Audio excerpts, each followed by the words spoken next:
আহ্বায়ক এবং আহ্বায়ক কমিটির সদস্যবৃন্দ উপস্থিত আছেন, শরীয়তপুর জেলা স্বেচ্ছাসেবক দলের নেতৃবৃন্দ, ছাত্র দলের নেতৃবৃন্দ। এই রাষ্ট্রীয় ক্ষমতায় বাংলাদেশ পরিচালনা করেছিলেন, কিন্তু আমাদের অঞ্চল থেকে আমরা ধানের শীষের পক্ষে, বিএনপির পক্ষে কোনো এমপি দিতে পারি নাই। এটা আমাদের দুর্ভাগ্য, সেই প্রসঙ্গেও যাব না।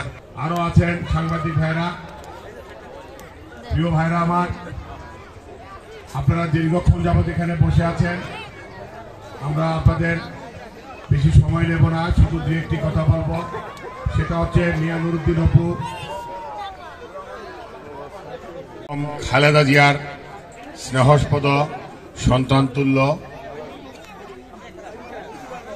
শরীয়তপুর ৩ আসনের ধানের শীষের কান্ডারি মিয়া নুরুদ্দিন আহমেদ অপু নেতা ২ নং ও ৩ নং ওয়ার্ডের জনগণের সাথে মত বিনিময় করুক।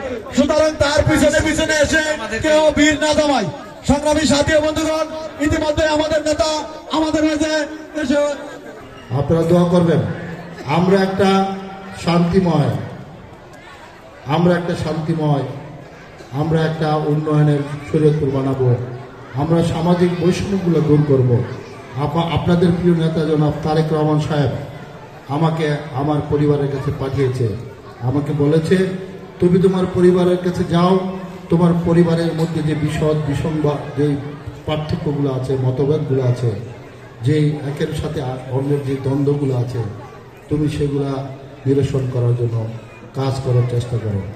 এখানে অনেক হিন্দু ভাইরা আছে। আমি একটা ঘটনা আপনাদের কাছে আজকে উল্লেখ না করলে মনে হয় ঠিক হবে না। আমি কয়েকদিন আগে, গত 10 দিন আগে